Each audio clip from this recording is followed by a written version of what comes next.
I started working with Silent 17 when he reached out to me on Air Gigs, which is a website very similar to Fiverr. I just had an advert up about music production in this sort of genre, and he reached out saying, "Do you want to work together? I've got some songs that I need mixing and finishing and things like that." And it's just sort of blossomed from there, and we've been working together for a year and a half, more than that, probably coming up to 2 years now.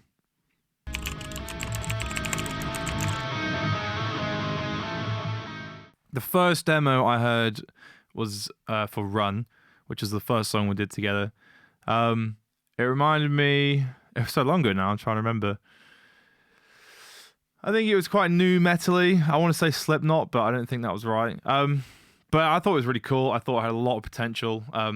When I first heard it, immediately, like, I was having ideas in my head of things I could do with it. And I thought, yeah, if we're going to keep doing this, it's going to be cool. I think this is definitely something that I can get stuck into and hopefully build a relationship with this guy, which I have done, which is nice.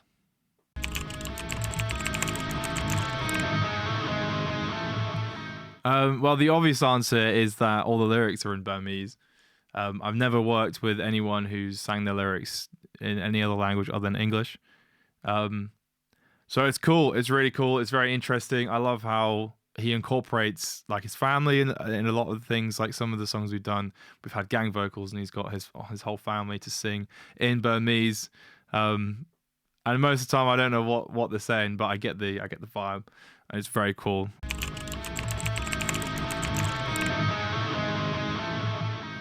Not really. Honestly, as I said in the last question, the only thing really is the language. And I think we did some like chants on one of our songs, maybe. I can't remember. We did some chants in Burmese that was unique to his culture and prevalent in his culture. But other than that, he's no different than me, really. I believe we're a similar age as well, and we have similar music tastes and things. So yeah, I think the direction in which we take the songs we're both very comfortable with a lot of the time, which is good.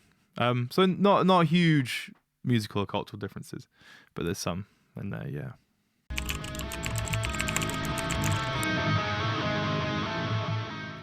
The workflow between me and Silent 17 is we don't live near each other, so we've never done any face-to-face work, or he's never come into the studio and we've worked together. It's all been done online. So typically he'll send me a demo of something he's working on. He's recorded with his phone or he's recorded on his laptop, and he'll send me the demo. And then I'll stick it in my laptop, and I'll sort of deconstruct it and then rebuild it with my own flair on it. Maybe rewriting some of the parts or adding new parts. And then like after each day I've worked on it, I'll send him the demo. He'll take a listen, and then any revisions or, can we change this? Can we add this? He'll send it back, and it just sort of goes back and forth until we've sort of built this song together. And then for vocals as well, he'll record his vocals at home and send them to me, and then I'll put them in the project and mix them in. So yeah, that's kind of our workflow. It's nice. It's nice. It's a nice and easy relationship, which I really like.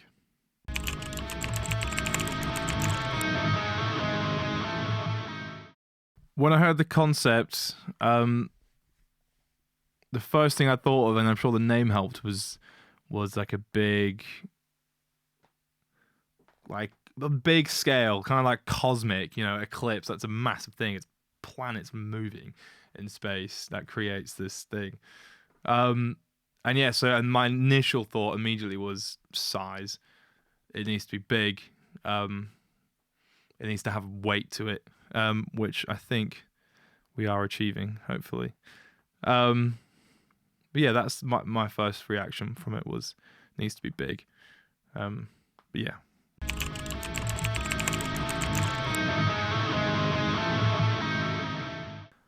So similar to the last question, the sound of it, I think I kind of stuck to my initial reaction, stuck to my guns, if that's the phrase. So it's big, yeah. It's pretty damn big sounding. There are moments of it that bring it down. I think that helps highlight the contrast. But yeah, big Word of the month, big, massive.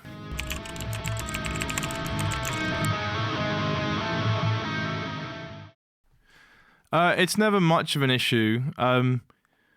Obviously, we'll do the bulk of the writing and the like recording and stuff like that at the start, and then by the time I have the English lyrics and I know like what the meaning of the song is, that's when we start fine tuning the structure and things like that. So like, if there's a lyrical theme at the start of the song, and then it comes back at the end, then I'll know, oh, let's grab that music section from the start and put it underneath, so it's like a recurring theme or a motif, if you like. So yeah, it's not that much of an issue, because we're always tweaking things as we go along, and yeah, there's never. Yeah, you can always change. It's the beauty of doing stuff on computers and things. You can always just change things and go back. Like if you want to overhaul something completely, because I've got the lyrics, we can do that. So yeah, no, it's not as much of an issue.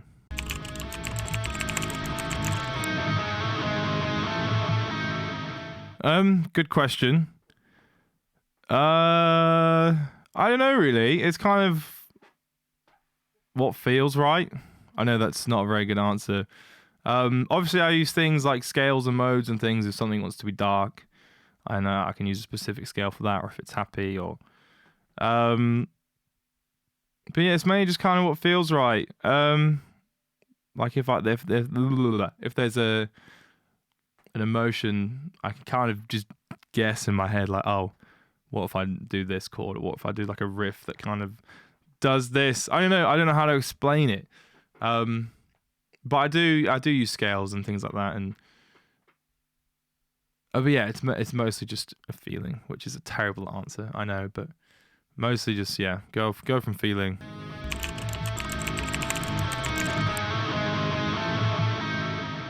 This is a good question because I know exactly what my answer is going to be. When I'm recording backing vocals for the parts in Burmese, that is the most interesting part, because obviously I don't speak the language. So when I'm recording harmonies and I need to sing the words, I'll basically get pen and paper and I'll write down phonetically what they sound like, and then I'll just read it out like that.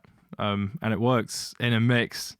Sure, I'm sure if it was the main vocal, you would notice and it would sound terrible. But because it's backing vocals and harmonies are so far down in the mix, you can't hear them, and it works really well.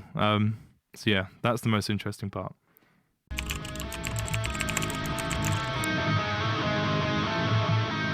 One word to describe Silent 17 would be ambitious, for sure. That's squeaking so much.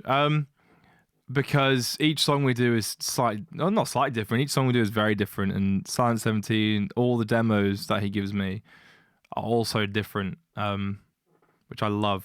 I love, keeping things fresh, trying new things. Yeah, I think ambition fuels that.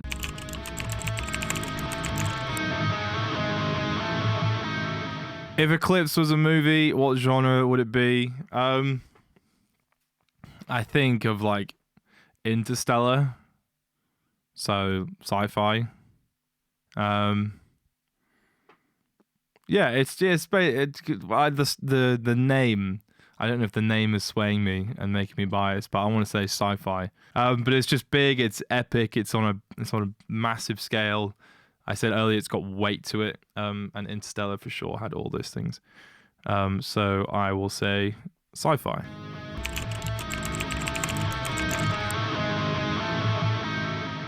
I don't know. Good question.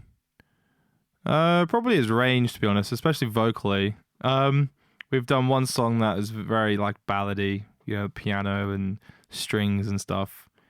And he sings incredibly on there. And then we've got songs like Run, and I can't remember any other songs we've done now. Done a bunch.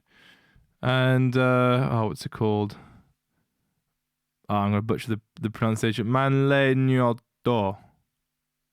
Let me know if that was good.